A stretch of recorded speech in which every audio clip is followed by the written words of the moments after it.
দেশে এখন বর্গী সরকার। বর্গীরা আগে লুটপাট করে নিয়ে যেত, আর এখন সরকারি লোকজন অর্থ সম্পদ বিদেশে পাচার করে।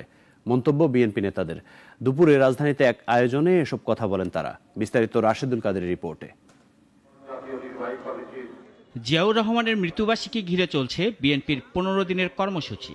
এ উপলক্ষে দুপুরে রাজধানীর নয়াপল্টনে ঢাকা মহানগর দক্ষিণ বিএনপি গণদোয়ার আয়োজন করে। বিএনপি নেতারা বলেন, এই সরকার লুটেরা, অর্থ পাচারকারী, তাদের হাতে দেশ নিরাপদ না। সর্বোপরি একটি জাতির যে সার্বভৌমত্বের অন্তর্গত শক্তি, সেই শক্তিকে দুর্বল করেছেন শেখ হাসিনা। সেই শক্তিকে দুর্বল করার পরও এই বাংলাদেশ যতটুকু টুকি আছে সেটাও জিয়াউর রহমানের অবদান। আগামী দিন যেন আমরা বাংলাদেশ ফিরে পেতে চাই। ৭১-এর যে স্বপ্ন নিয়ে আমরা যুদ্ধ করেছিলাম, সেই বাংলাদেশটা প্রতিষ্ঠিত।